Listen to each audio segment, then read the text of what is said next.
So, Section 17, can we read Christine? Section 17.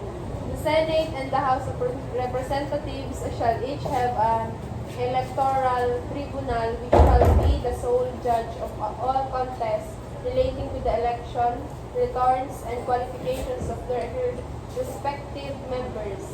Each electoral tribunal shall be composed of 9 members, 3 of whom shall be justices of the Supreme Court to be designated by the Chief Justice, and the remaining 6 shall be members of the Senate or the House of Representatives. As the case may be, who shall be chosen on the basis of proportional representation from the political parties and the parties of organizations registered under the party list system represented therein. The senior justice in the electoral tribunal shall be its chairman. So, sinasabi lang sa Section 17. So, yung tawag daw po sa Senate ng Electoral Tribunal is Senate Electoral Tribunal. So, ang isang example kasi dito sa Section 17 is, halimbawa may nag-file or may nagreklamo during sa election or after election na gustong linawin. Ang gagawin lang nila is lalapit lang sila sa Senate or House of Representatives, and ang kailangan lang nila or kailangan lang i-discuss dito is yung election, returns, and qualification. So meaning, yung hinihingi nilang concern regarding sa election is dito lang dapat papasok sa election, returns, and qualification ng representative members. Next is Section 18. Can you read some?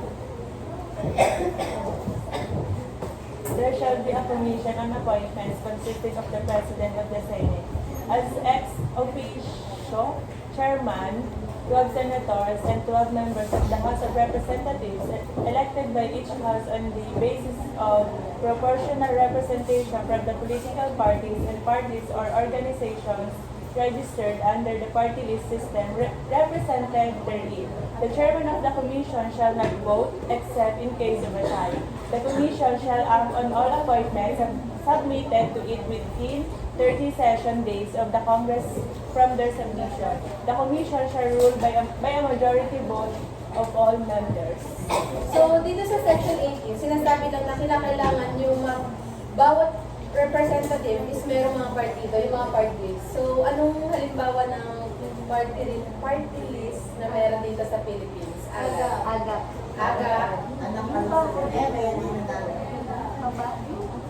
So, yun yun. Sinasabi na meron mga party list na dito, yung mga partido na yun is kinakailangan ng bawat representative is meron doon. So, dito, nabanggit dito yung commission of appointment.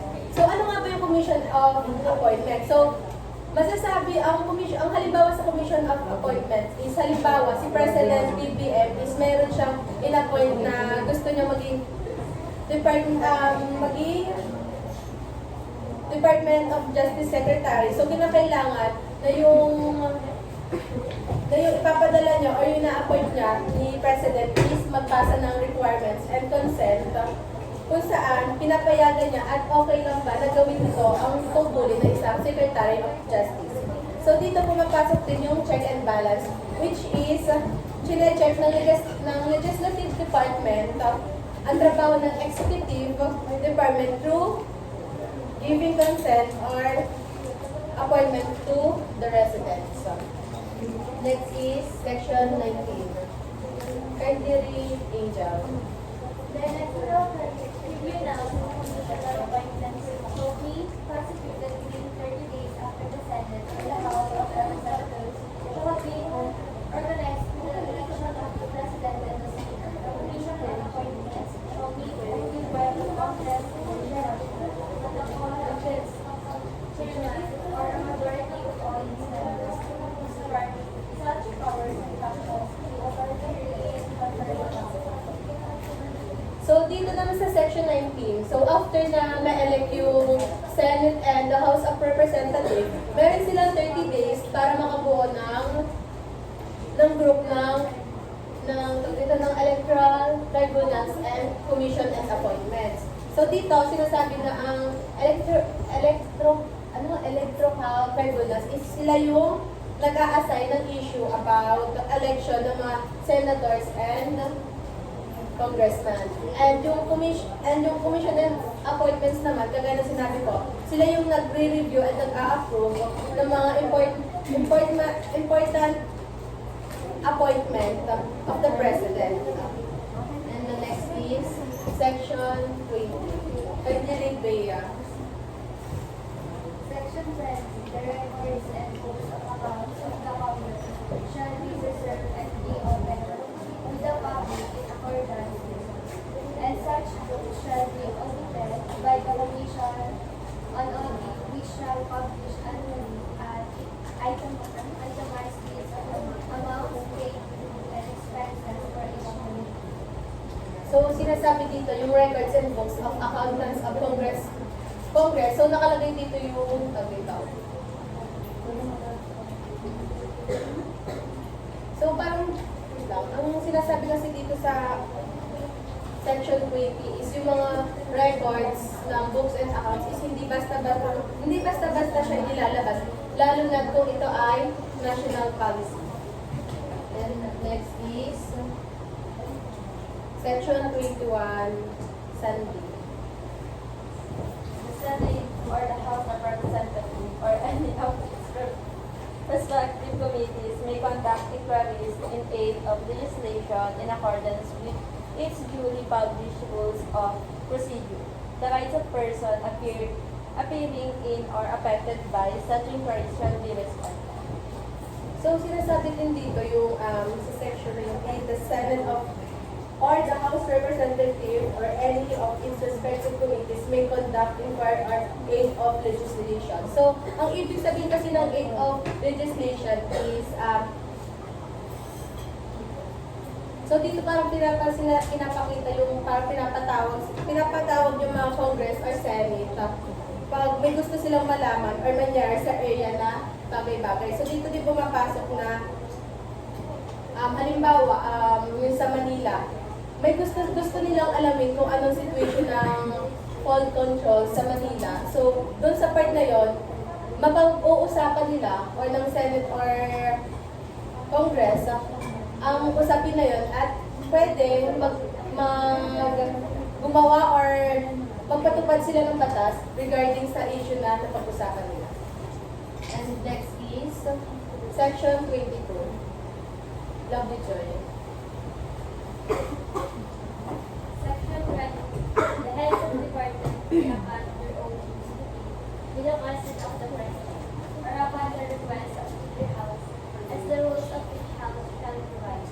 But before and incurred by such House is a meeting of the President of the Senate or the Speaker of the House of the Representative at the meetings of the board, their schedule of hearings. In their relations shall not be limited to written questions, but may cover matters to basis thereto. When the security of the said states or the public interest so warrants and the residence of the states rightly, the appearance shall be conducted executive session. So, ang sinasabi lang din sa section 22, parang pinapoint out lang naman din dito ay is, yung mga heads of department is pwede din naman silang ipatawag sa mga period or basta may approval ng president. Kasi kumbaga yung mga heads of department is, kumbaga yun yung alter ego ng president. So, bago sila mapatawag is kailangan ng approval ng president. And next is section 23, Cat, 20 range. The Congress by a vote of two-thirds of votes processed in joint session assembled voting separately shall have the sole power to declare the existence of a state of law. So, dito lang naman sinasabi, madali lang to. Sa section 23, kumbaga, Congress lang yung magsasabi na, yung parang magde-declare na may war na sa Philippines. Like, nagkagarahan na dito sa Philippines. Kumbaga, Congress lang yung may power to declare the existence of the state of the war. So, next paragraph, Alan, can you read? In times of war or other national emergency, the Congress may by law authorize the President for a limited period and subject to such restrictions as it may prescribe to exercise powers necessary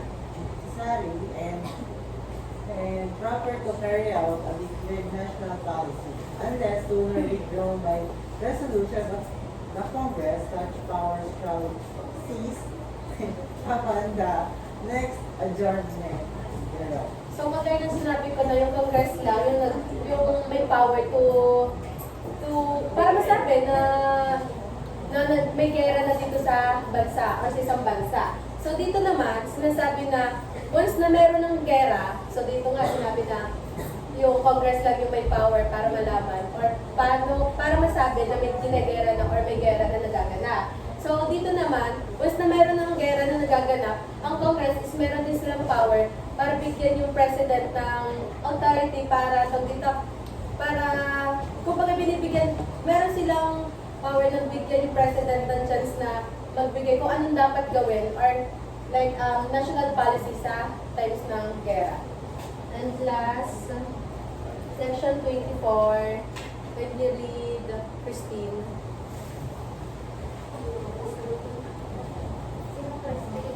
Christine. Section 24, all appropriation, revenue, or tariff bills, bills authorizing increase of the public debt, bills of local application, and private bills shall originate exclusively in the House of Representatives, but the Senate may propose or conform With amendment. So, ito lang, tatandaan nyo lang yung appropriation, revenue, and traffic bills. So, dito lang sinasabi nyo yung Congress lang yung tawag dito, yung may power na gumawa ng batas regarding sa appropriation, revenue, traffic, or parang kumbaga, meron silang power na or gumawa ng batas na maaaring increase yung utang ng isang bansa and hindi ito maaaring manggaling sa president or judiciary. Yun lang. And next ay section 25.